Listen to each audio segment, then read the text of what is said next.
Rax di Sebek matapang na hinarap si Imu sa loob ng Merijoa. Bali nag-umpisa nga itong chapter 1155 sa pagsagot ni Loki sa mga katanungan ni Sebek in last chapter. Kinumpirma nga ni Loki na nasa Elbaf daw ngayon itong sila Sebek. Sa tanong naman kung nandito daw ba ngayon si King Herald, sinagot nga ito ni Loki na wala daw. Currently nga nasa expedition daw itong tatay niya. Nung marinig nga ito ni Whitebeard bigla siyang napatanong kung anak daw ba talaga si Loki ni Herald.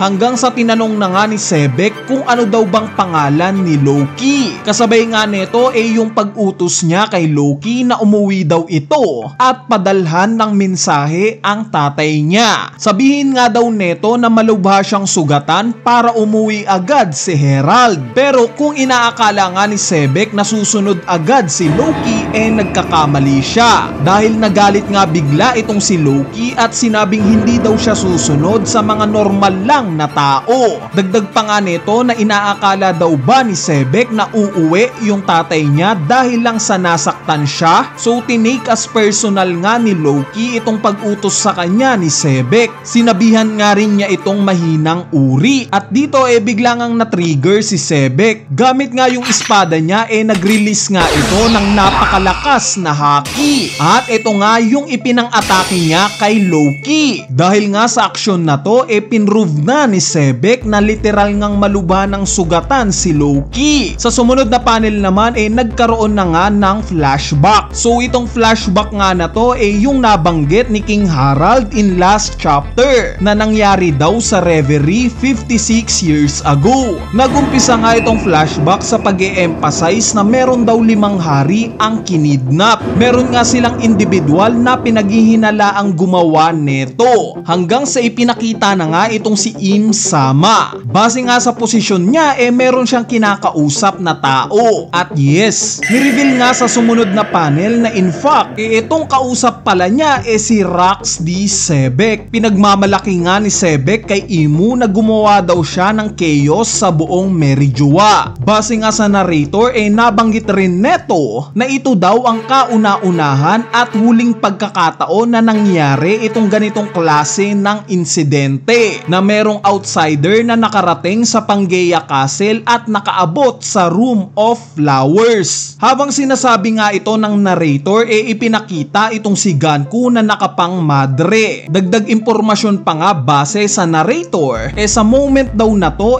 alam daw ni Sebek na hindi niya matatalo si Im Sama. Kaya naman nagbigay na nga lang ng banta itong si Sebek na isang araw daw babalikan niya itong si Im Sama.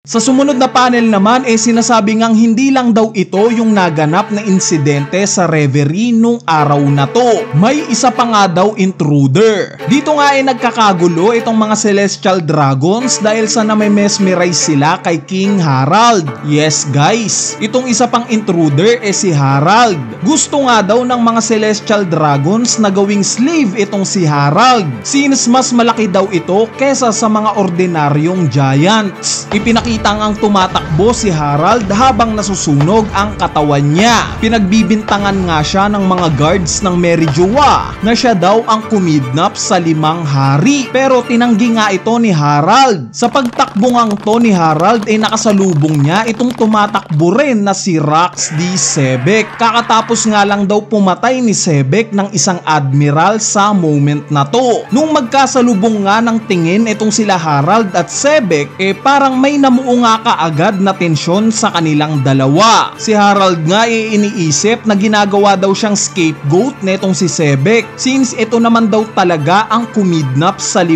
hari. Si Sebek naman namangha sa sobrang laki ni King Harald at dito nagpang-abot na nga sila. Gamit nga yung mga espada nila parehas nilang inatake ang isa't isa. Sa sobrang lakas nga daw ng impact ng clash ng dalawang to lahat nga daw ng mga tao sa loob ng 5 kilometro nagsipagtalsikan daw. Bukod pa nga dyan nahati rin daw ang kalangitan. Sa sumunod na panel nga nagpakilala na sa isa't isa itong dalawa na to. Ramdam nga ni Sebek na malakas itong si King Harald. Kaya naman bago nga umalis pagtapos niyang tanungin si Harald kung saan daw ba yung daan papunta sa Elbaf, sinabihan nga niya ito na magkita daw sila ulit once na makasurvive daw siya dito. Pero tinanggihan nga ito ni Harald at sinabing ayaw niyang sumama sa mga kriminal katulad ni Sebek. Habang nagsasalita nga tumalon itong si Harald mula sa Mary Joa pababa na ikinagulat naman ni Sebek. Bali dahil nga daw sa ginawang gulo ni Sebek sa reverie gaya ng pagkidnap ng 5 hari, pagpatay sa isang admiral at pagpasok sa loob ng Pangaea Castle, kinilala daw siya na isa sa pinakadelikadong pirata. Ipinakita nga yung picture niya sa bounty pero wala nga itong presyo.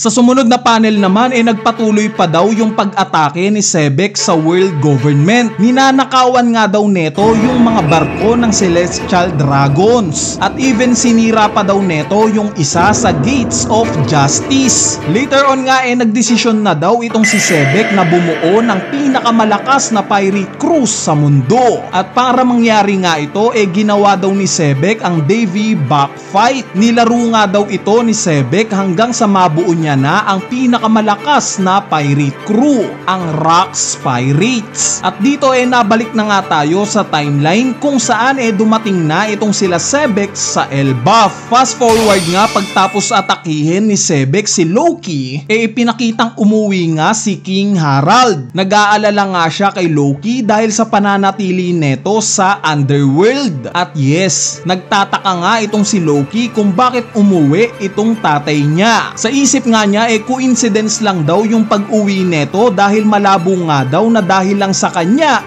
umuwi ito. Kumbaga in denial si Loki sa moment na to. Paglabas nga ni King Harald sa kwarto agad niyang tinanong si Sebek kung bakit daw ba ito nandito sa Elbaf. Bali wala ngang paligoy-ligoy agad inaya ni Sebek si Harald na sumali sa pirate crew niya. Ang kakalabanin nga daw nila yung world government. Pero gaya nga sa naging una nilang pagkikita nireject pa rin ni Harald itong offer ni Sebek since ayaw nga daw niyang umalyansa sa mga kriminal. Habang nag-uusap nga itong dalawa na to ni-reveal na ang buong Rocks Pirates sa moment na to. Maya-maya nga makikilala nyo sila isa-isa. Bali sa pagpapatuloy nga ng pag-uusap nila Harald at Sebek sinabi nga neto na binago na daw niya ang Elbaf. Hindi na nga daw sila gaya sa mga lumang giants na sabik sa labanan. At dahil nga sa hindi nakikinig si Sebek sa sinasabi ni King Harald, binaling na nga lang niya yung atensyon niya kay Shiki. At sinabing wala daw magandang maidudulot kung magiging sunod-sunuran lang sila kay Sebek. Ang response nga lang dito ni Shiki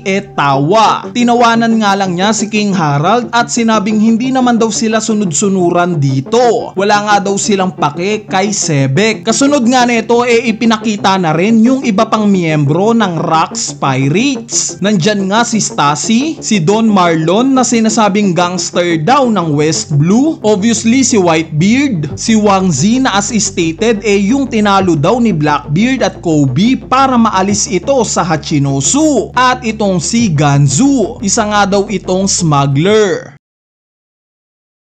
At dito ni-reveal na nga ni Rocks di Sebek kung ano yung main goal niya, kung bakit siya naghahanap ng pinakamalalakas na nilalang para isali sa pirate crew niya. Plano nga daw niyang gawing pirate paradise ang Hachinosu. Gagawin nga daw niya itong base niya. Kasunod daw neto dudurugin niya ang Marines at world government. Pag napagtagumpayan nga daw niya itong mga plano na to dito na daw siya hihirangin bilang hari ng mundo. Bali hindi nga na-impress si Harald sa plano ni Sebek at sinabing parang gagawin daw niyang kalaban ang buong mundo. Pero wala ngang pake itong si Sebek dahil sa nakatadhana daw talaga na mangyayari yung pagbagsak ng Mary Joa. Wala nga daw nagtatagal sa kapangyarihan habang buhay. Kaya naman kung sasamahan nga lang daw siya ni Harald magiging unstoppable nga daw itong grupo nila. Bali habang sinasabi nga ito ni Sebek nakita natin itong si Loki na nakadungaw pala sa pinto. Namanghanga siya sa mga binitawang salita ni Sebek. Ito na nga daw yung moment na napagtanto ni Loki yung paghanga niya kay Sebek. Sa sumunod na panel naman 4